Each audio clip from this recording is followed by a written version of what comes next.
Welcome to the CEO Holy Grail Podcast, where we interview panels of corporate leaders, including CEOs and other top executives. We're your hosts, Asha Mankowska and Regina Bergman. Join us to learn top leadership principles, understand the challenges facing these leaders, and how to overcome them while generating more profitability in your business. And now, let's meet today's panelists. Welcome everyone. Good morning. Good morning, Asha. How are you this morning? Good morning, good afternoon to everyone. I am absolutely fantastic. Very excited to our episode today, Regina.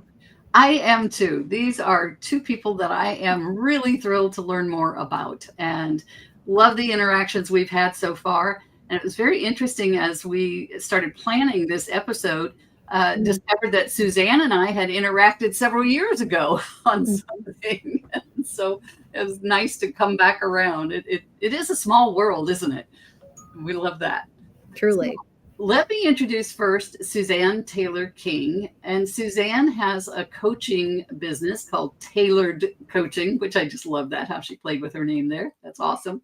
But she also has a community called the Idea Lab, where visionary leaders, entrepreneurs, and bold thinkers come together to collaborate, share ideas, and create lasting impact. Exciting. Suzanne, welcome to the show.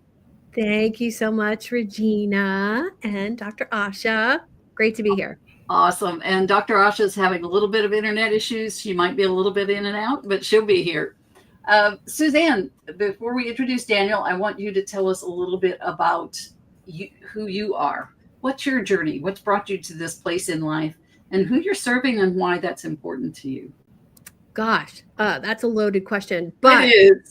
I will say I've always had a love of entrepreneurship since I was 11 years old and paid someone else to deliver the papers that I was getting paid to deliver. And I just collected the money. And I got in a lot of trouble for that. And until I said to my dad when he was in the process of punishing me for outsourcing my job, I said, well, isn't it a good idea to get paid, whatever I was getting paid, and then pay someone else to actually do the work? And he was like, yeah, but I still got punished, needless to say. But I've always had that love of simplifying things and making things more accessible and challenging the status quo a little bit of entrepreneurship and thinking outside the box. So I was a dental hygienist for 25 years. And during that time, I had a business called, not official, but I had a business that was called Start a Business for Your Boyfriend. And I started a business for 3 different boyfriends. 2 were successful and 1 was not. 1, I still have stock in the company, so at least I got smarter as I did the 3rd one. And I will say that it's just been an absolute honor to kind of pivot into my own business coaching practice from being a health coach and help entrepreneurs do the same things that I've done over the years. Awesome. And I thought I had been an entrepreneur my entire life. I was not that industrious as you were, not that clever. Yes. It kind of reminds me, over Thanksgiving, got to spend time with with my daughter and her family, and my 14-year-old grandson consistently was asking me over the 2 days, what are ways that he can generate passive revenue? And I'm like, really? That's awesome. I love it. Refer him to Suzanne. She'll coach him. Yeah. I might send him your way, Suzanne. Yeah, happy to take 100 ideas out of my head and give them to somebody else. Yeah, exactly. Awesome. All right. Well, thank you. We're excited to hear more about you as we go through this conversation, Suzanne. Oops, I think I lost Asha again here. Bring her back in. So let's hear a little bit about Daniel. And Daniel is also a community builder. And he has built the community. Let me get my notes here right. The Network in Action International program he has. And he's a community builder, The overarching motivation that drives everything he does is the combination of passion and experience to connect like-minded, talented people. Asha and I have had the opportunity to be a small part of see a small piece of his vision there and what he's doing. And it was really fantastic. And we are still benefiting from that and having amazing discussions from people. And with people, and we are so excited where that's taking us. So Daniel, welcome to the show. First of all, glad you're here. Yeah, it's good to be here. Want to apologize for the less than ideal setting. I'm on a cruise ship at the moment, so this is not the background I would have preferred. I'm a franchise holder for the brand name Network in Action. Scott Talley is a great visionary, and about 10 or 11 years ago, he created the Network in Action international brand name. And I've been really blessed to be part of the brand and then to help kind of some next level work inside that, right? So I do host 2 communities, launching a third next month, that are based around people that are highly likely to have high value to each other in terms of introductions, right? I mean, clearly people need to buy something ultimately, right? Revenue, profits come from revenue comes from customers.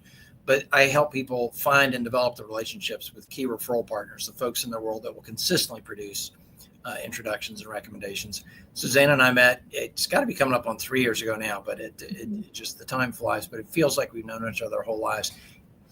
That's the first time I've heard that newspaper story, but this typifies why we're business best friends. I call it BBFF, business best friend forever. She calls it brother and sister, which we have to head off to keep from being accused of being husband and wife, because our energies are very similar in terms of, we both have spouses who we're super happy with, and the 4 of us all like each other quite a bit, clearly. But my journey is I've been officially self-employed 36 years, but 50 if you start with the lemonade stand in first grade. And the summer before second grade, I paid the next door neighbor a penny a minute, 60 cents an hour, to run the lemonade stand, and I kept the profits.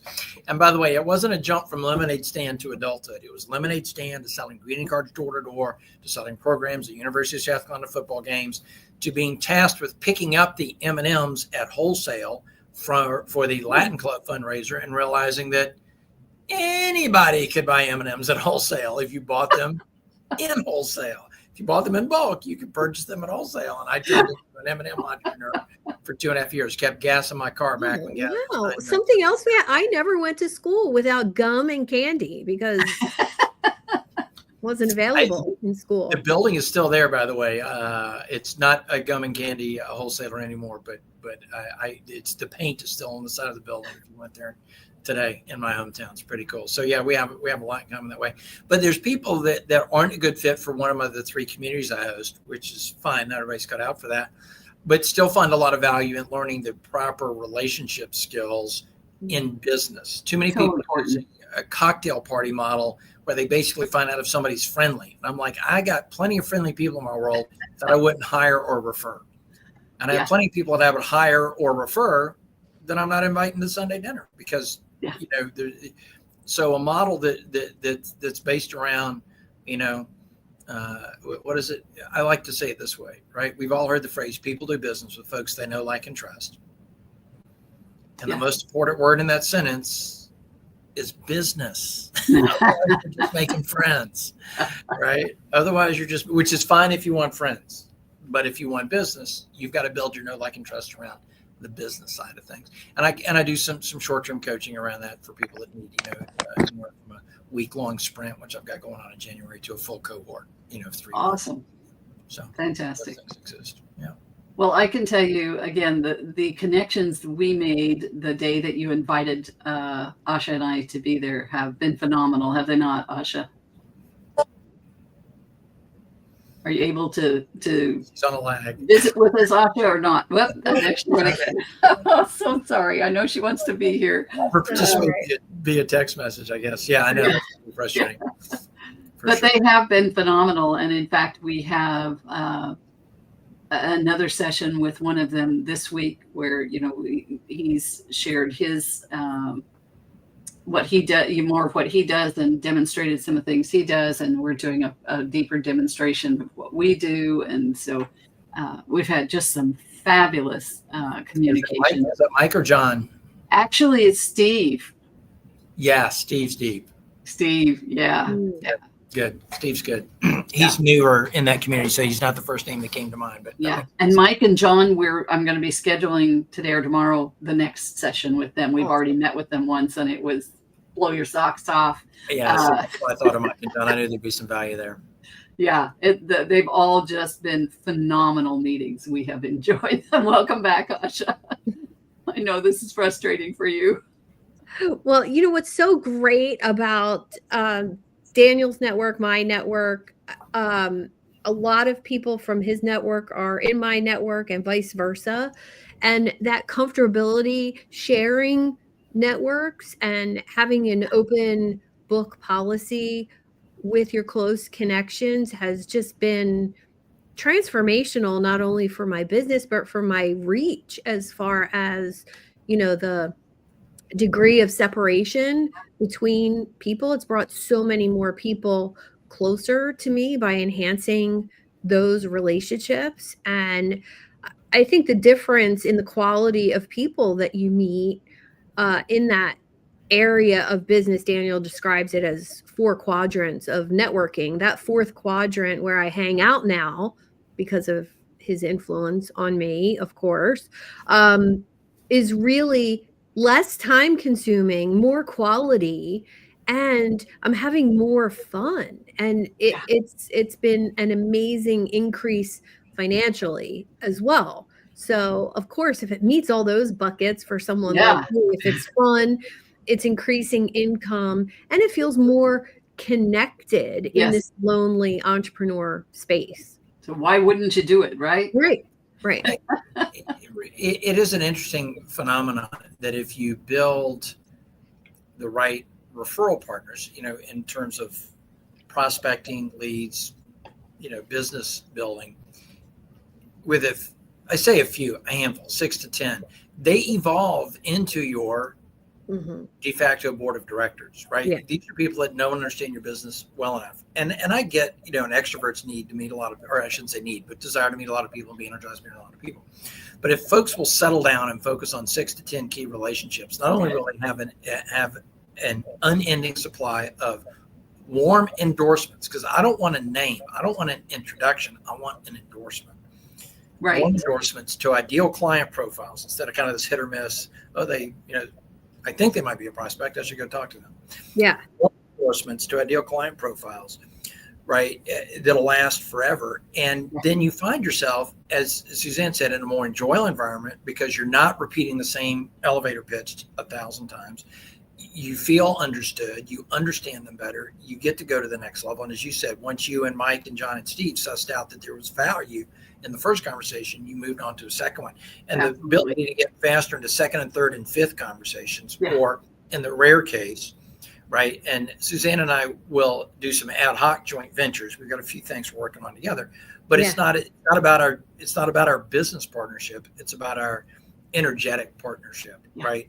And that the people that are in her community, I lose track. Right. Like I gave her credit a few minutes ago in a room and I said, and Chris is a great guy that Suzanne introduced me to. I honestly can't remember if I introduced Suzanne to Chris.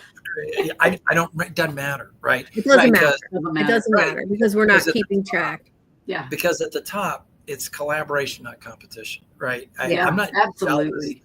That is my favorite word. She's only going to do good stuff for them.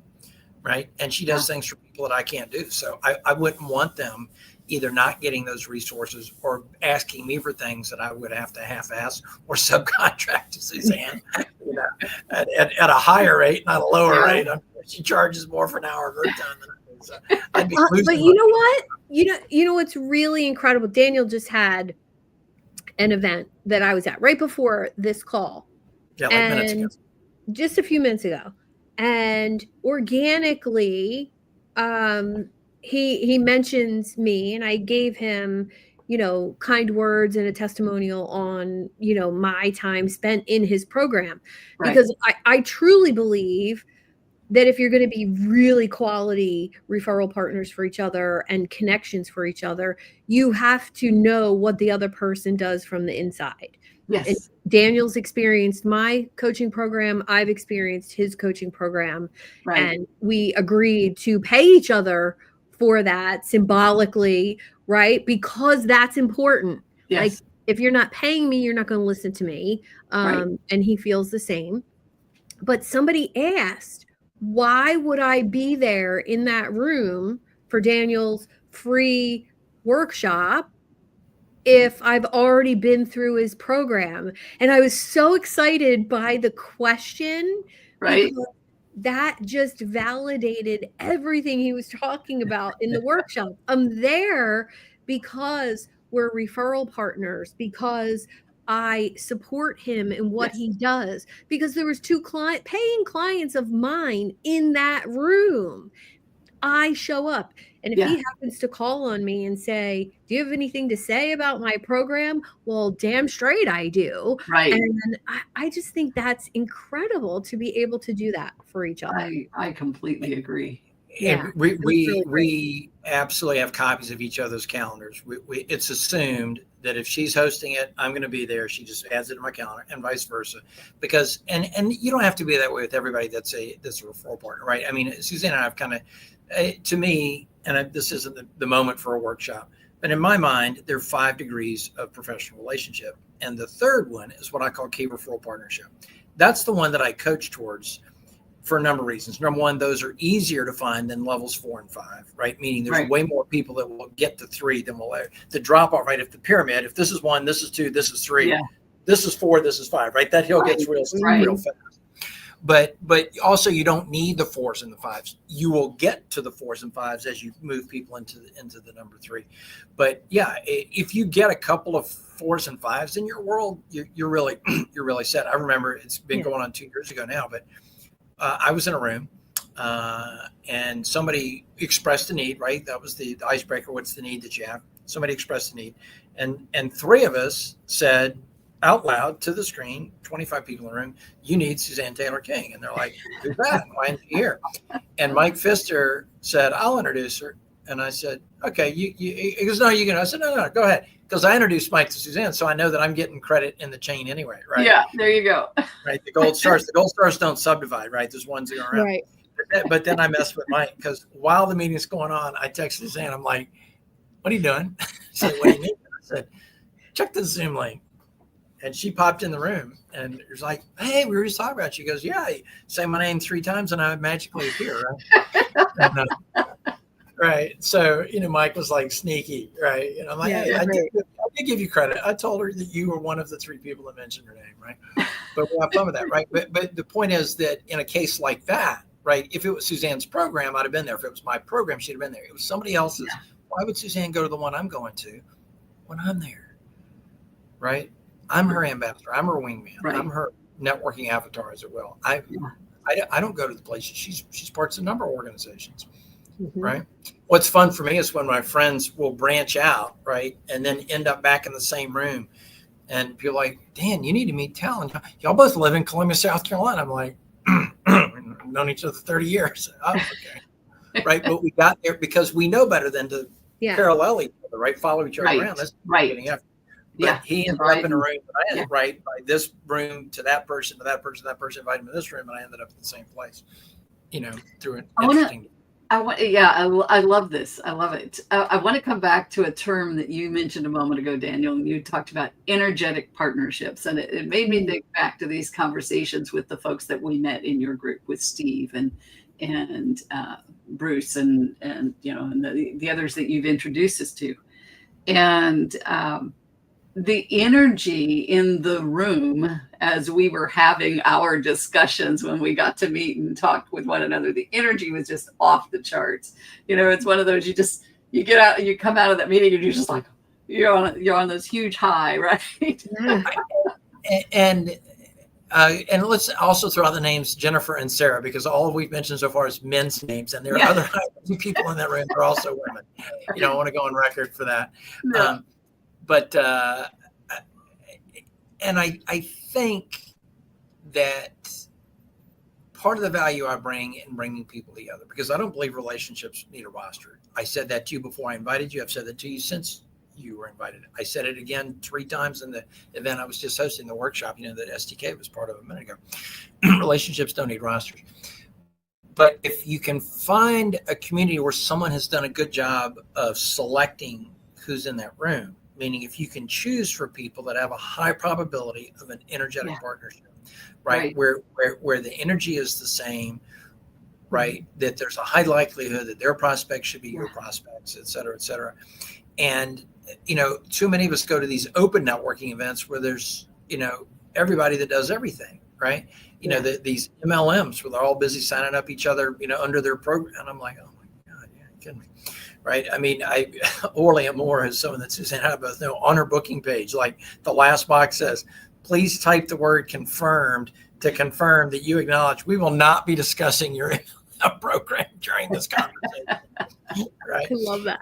So bold. And people, said, and you get paid a lot of money for, something that happens 90 minutes a month. That's not what I'm getting paid a lot of money for. I'm getting paid for what doesn't happen, what other people don't have to participate in. Yeah. Because the 80-20 rule, roughly applied, is already 80, I've already 80-20'd the world twice before that room gets together, right? Of all the people that I encounter, only about 20% get into a one-to-one meeting with me, and only about 20% of those end up getting invited to that room.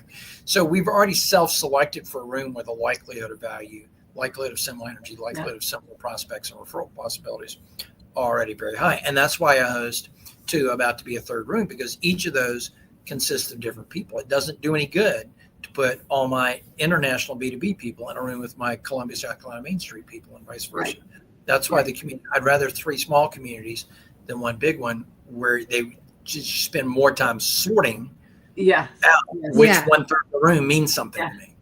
Yeah. And I think your sorting process is amazing, and how quickly you're able to get to meeting with somebody that you're going to be able to create that energetic partnership with. So let's take this for a moment and talk about, one of the things that we do here is we talk about the 3 biggest challenges that CEOs face, but let's do that in terms of creating these partnerships, these networks, these resources. Let's talk about it in that regard. What are some of the biggest challenges that CEOs are facing in this regard? Why are they not making these connections? Why are they not participating in these groups? What is the challenge for them? Well, to use an analogy, that was an analogy on the face of it when Jim Rohn shared it was, if the minute we bit into a cheeseburger, we dropped dead of a heart attack, we wouldn't sell that many cheeseburgers. Right? But it's the inability to see the results or lack thereof of our effort. And so I think most people use a I don't want to say low value, a low percentage value proposition when they're out networking. They engage in a lot of activities and they either stop too soon or don't do it with the right people or don't know how to do it just right. And therefore they encounter the ROI of their effort is low. So either they disconnect from that and don't do it at all, or they just do more of it, which is an exhausting on a low ROI. And in the few cases where they see where they have started the process with a high ROI relationship, they don't see it all the way through the end because they're not seeing the results of eating the apple versus the cheeseburger immediately and quit too soon. So, and that's not a challenge for CEOs. It's part of human nature that if the results don't come immediately, we tend to drop it. Right. If I could concentrate a year's worth of workouts into 7 days and lose all of those pounds and gain the 6-pack ab, I'd take a week off and do it. But it's that little by little that makes it easy. I said to my wife yesterday, I missed the gym today. That makes 5 years in a row. Right?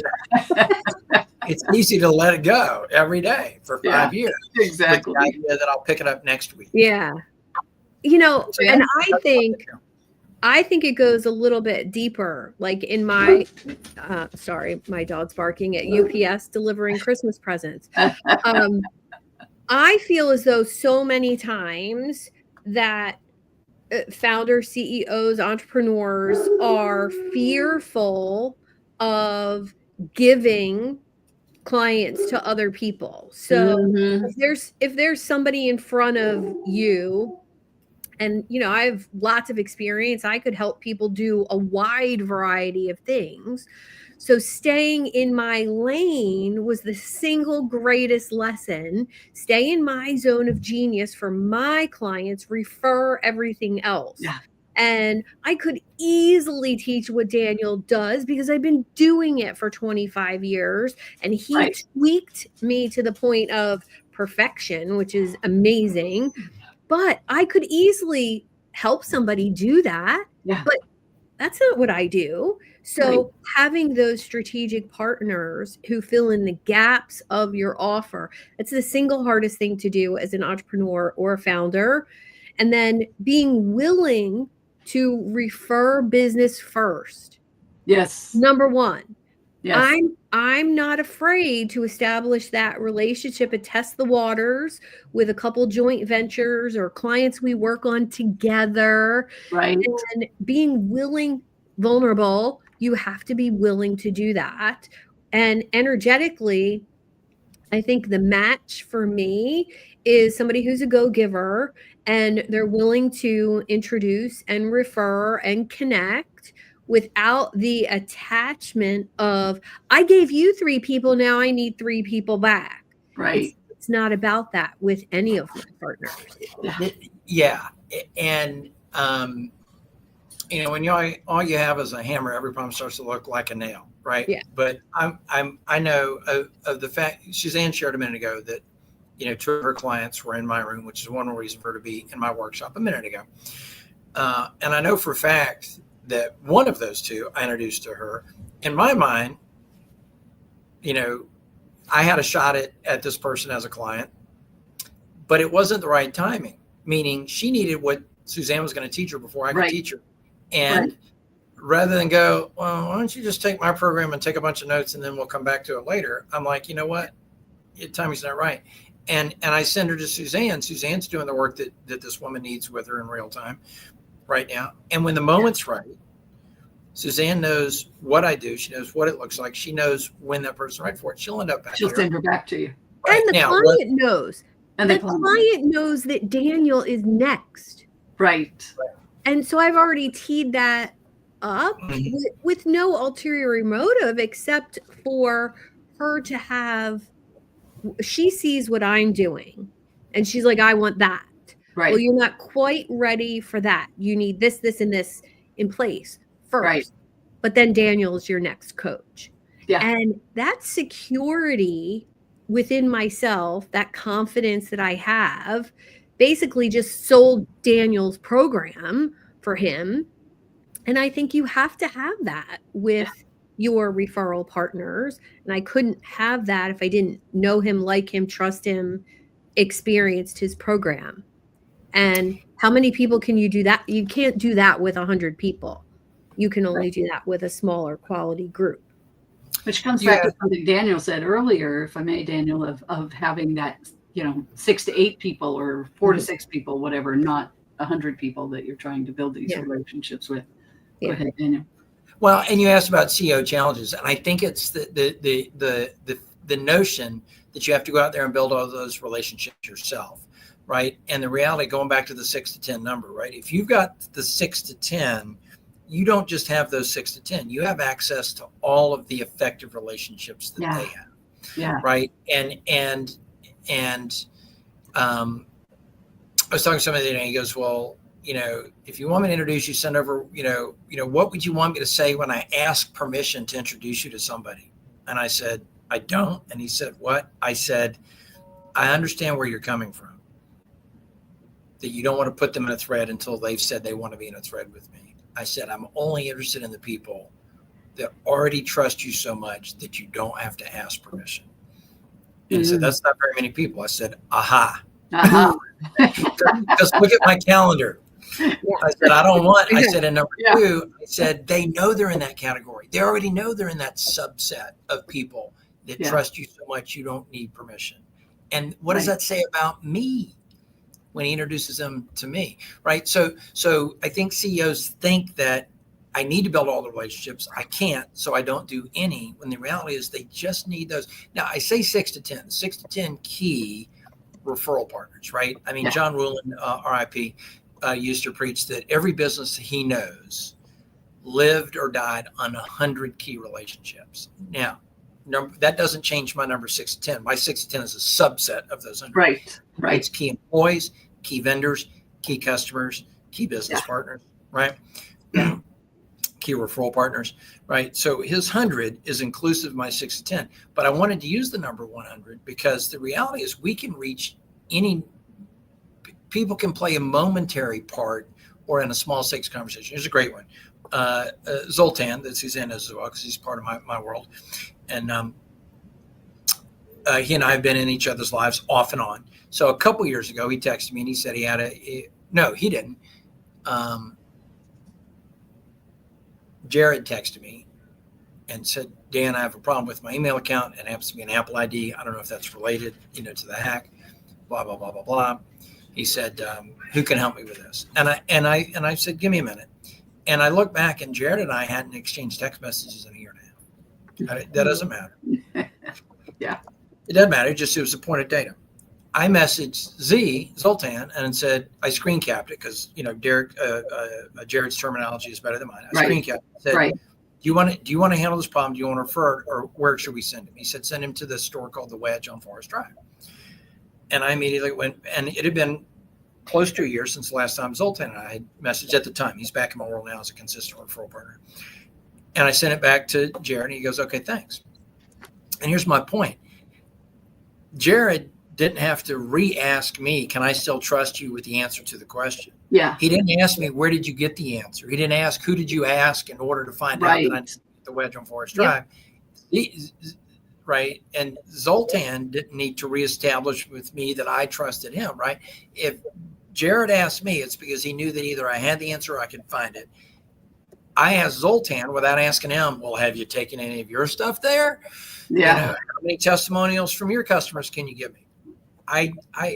Once the trust factor is, it doesn't disappear unless you jack it up, right? Exactly. Now you can jack it up, but if you don't, got on the phone call this summer because he had an introduction I wanted with a guy named Mike, and probably the last time we spoke in person was 5 years ago, literally. I'd message him, Mike, I need 5 minutes on the phone with you. I need you to queue up an introduction to John.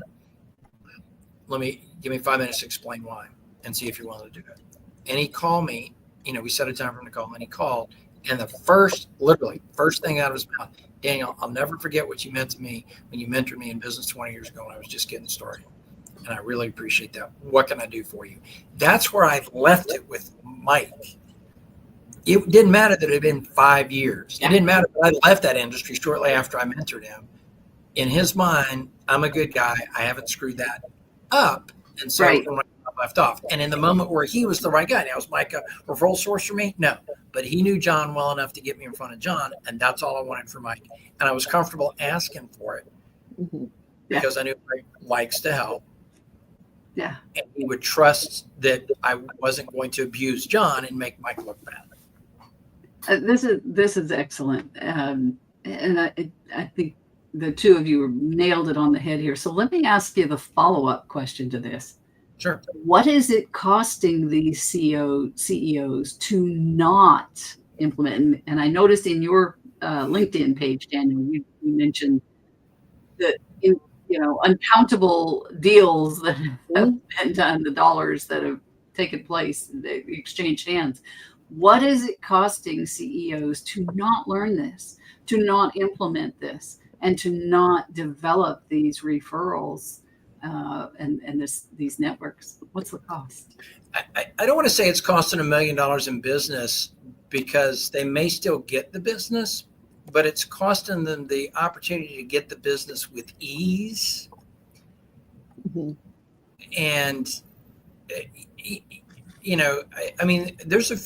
I'm not the only person in the world whose calendar is too full, right? I have plenty of people to approach me. Oh, I can find you more clients for your 3 communities. And I go, no, I got you, right?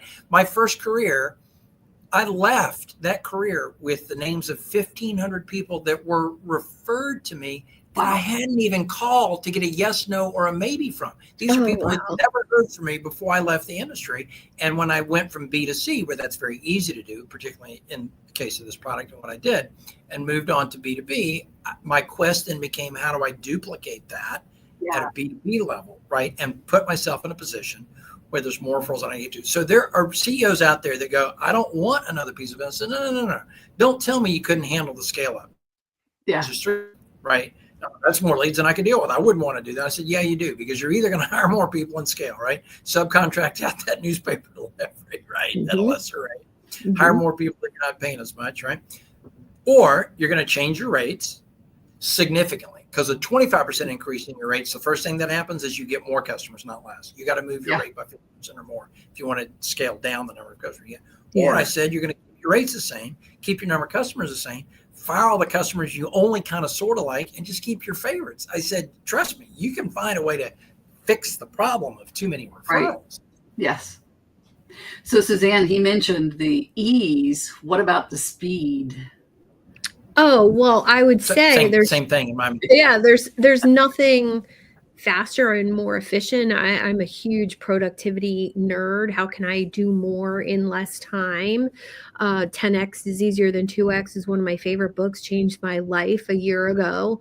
So saying no to all of those random networking events and taking them off your calendar was the single hardest habit to break as an entrepreneur, because you think you're being social and you think you're attracting business to you, but those aren't the things that move the needle. So when you finally realize and you take a hard look at your numbers, you realize you either you have to do more of that, which seems impossible, or you have to find another way. Yeah. And I remember when I looked back at all my previous businesses and what has brought me the most money in the least amount of time were relationships, and quality relationships, not thousands of relationships. You know, the human brain can only remember 100 people.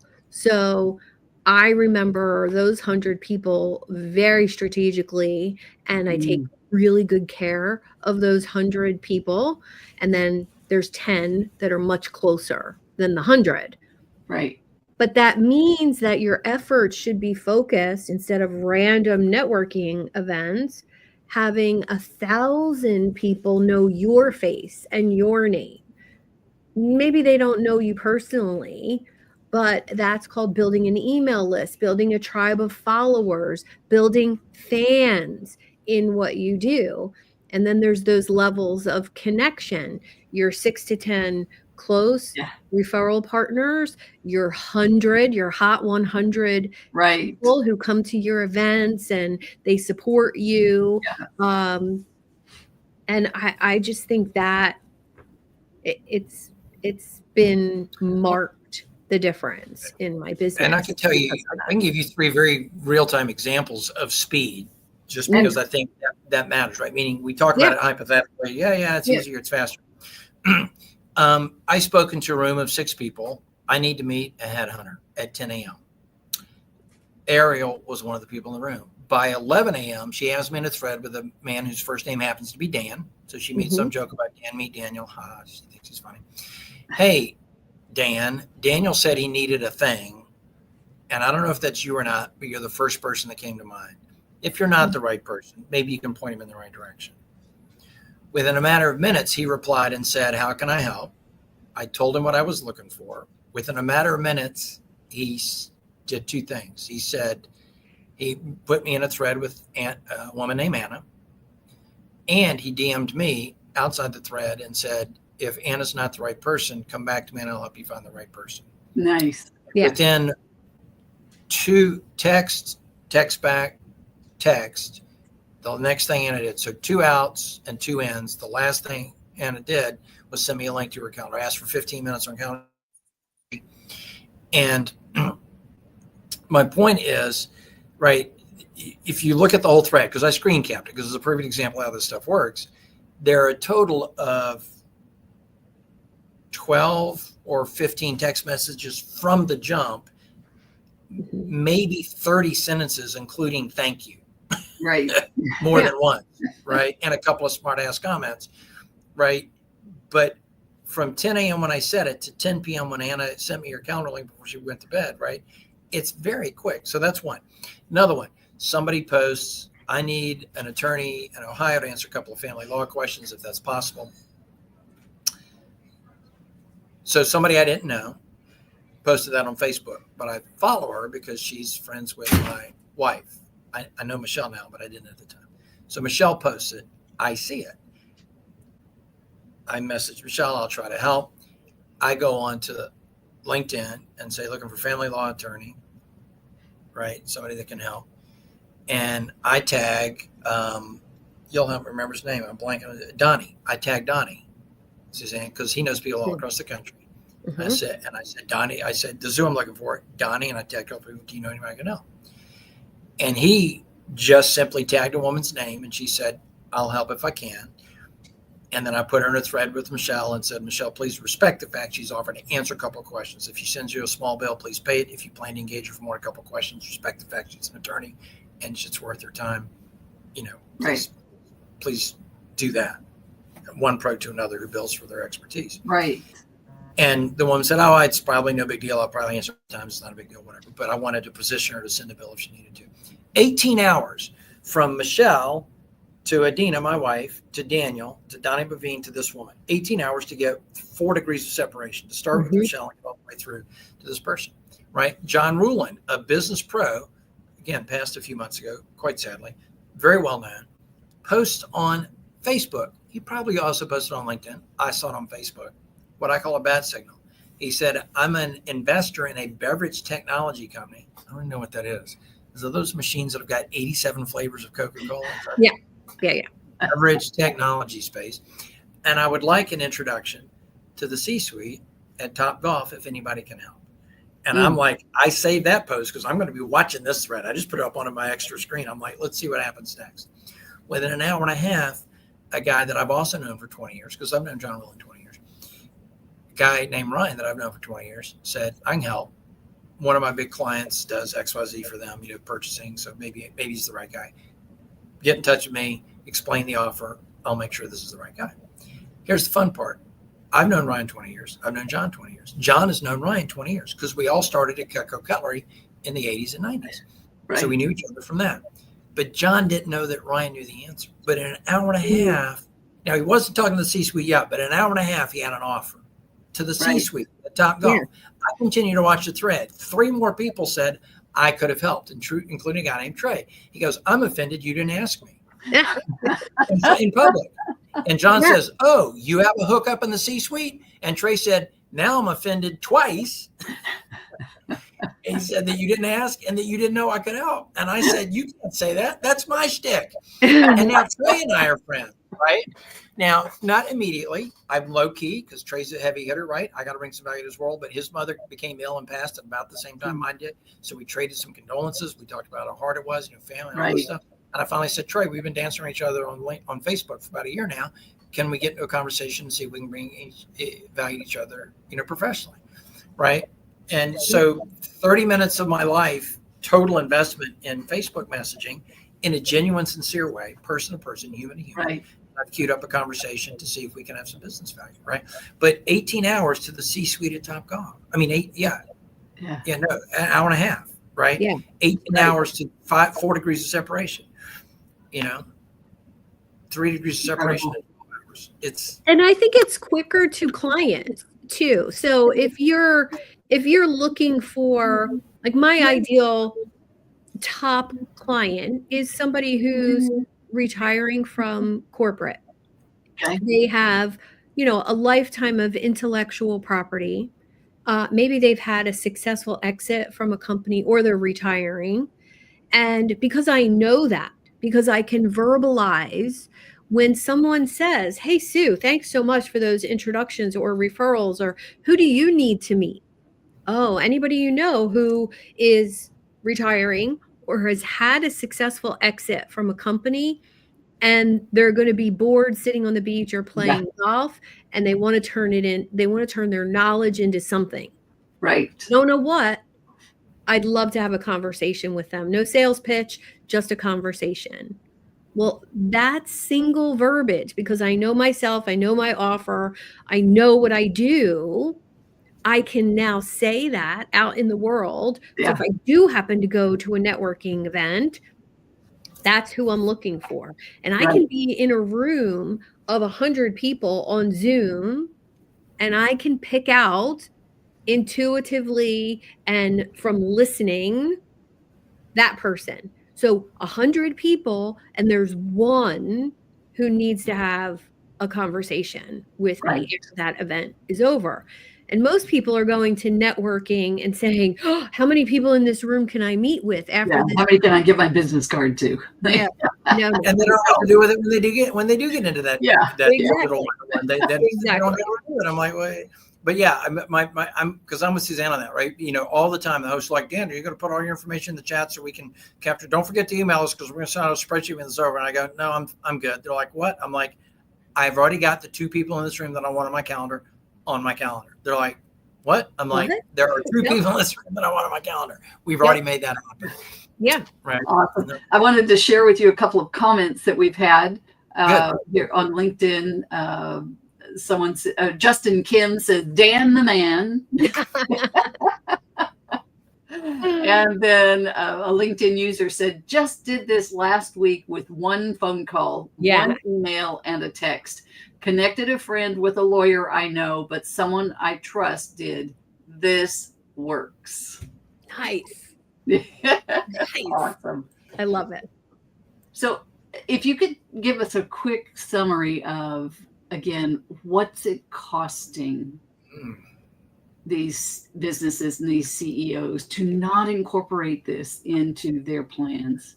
Just a kind of a quick summary, both of you. Time with your family. Yes. Time with your family. Time at the gym. Maybe you're 50 pounds overweight and you're having some health issues because you're spending all of your free time marketing yourself for business, and you're just marketing yourself the wrong way. Forgotten what free time is, right? Yeah. Growth, right? And if they don't, right, if they're making enough money for themselves, that's great. But grow the business so that other people can come in as juniors and learn, you know, something important, right? Grow the business so that the moment that you sell it, right, your family's sitting on a bigger nest egg, you know, than they would be if you choose to keep it, you know, keep it smaller than it has to be, right? I mean, I don't want to sound over dramatic, but they're penalizing the 2nd and 3rd generation to a small nest egg by putting a value on their business. And what's the legacy that you're leaving your family? You know, so many times I talk to people about, you know, preparing your business to sell it, and they, oh, well, I'm not planning to sell it. And, you know, my response is, then what is the legacy you plan to leave your family? Because if you don't build a business that you can sell profitably, and something happens to you, heaven forbid you get hit by a bus tomorrow, what have they got? Nothing. They've got nothing. They have to close the doors and walk away, possibly with lots of debt. You know, there's, Someone whose wisdom I trust said the other day, how long are you willing to wait to get the results that you've told me you've been dreaming about forever? And I'm like, oh, if they don't get the checkbook out, nothing will, right? Yeah. Why do you keep telling your coworkers and your family, I'm going to find an easier way to do this? Not find an easier way to do this. And not find an easier way to do this. Absolutely. Yeah. It has been such a pleasure to have the 2 of you on the show today. And I must extend Asha's regrets that she just couldn't get the internet. It's really nice. And so she always have a co-host. Yes, we always have a co-host. That's right. Otherwise, it'd be a reschedule, right? That's right. First thing happens when Suzanne comes in the room, I make her my co-host because there you go. Always have a co-host. My program, she can run it because she's seen it. Yep. So anyway, we're sorry that Asha wasn't able to continue being with us today, but hopefully she's been able to observe at any rate. I don't know if she can or not, but I know she would have loved to have this discussion with both of you. So we're going to wrap up and just express our thanks to you for being here and your wisdom. The things that you're doing are incredible and easy to do, right? It's easier than the hard way. It's easier than the hard way. It's not Yeah. rocket science. It's easy when you know what to do. Yes. And so grateful for your wisdom and knowledge. So with that, folks, we are going to wrap up, and we will see you next time on the CEO Holy Grail. As we conclude this episode of the CEO Holy Grail Podcast, we extend our deepest gratitude to each and every one of you for joining us on this enlightening journey. Your unwavering support and engagement inspire us to continue delivering valuable insights and perspectives to CEOs and entrepreneurs worldwide. We'd like to take a moment to express our heartfelt appreciation to all of our esteemed guests, whose expertise and wisdom have enriched our discussions and provided invaluable insights. We're deeply grateful for their generosity in sharing their knowledge and experiences with our audience. If you have found value in this episode and wish to stay connected, we invite you to like, subscribe, and share the CEO Holy Grail podcast. By doing so, you'll ensure that you never miss an episode, and you'll help us reach a wider audience of aspiring leaders and industry professionals who can benefit from the knowledge and inspiration we provide.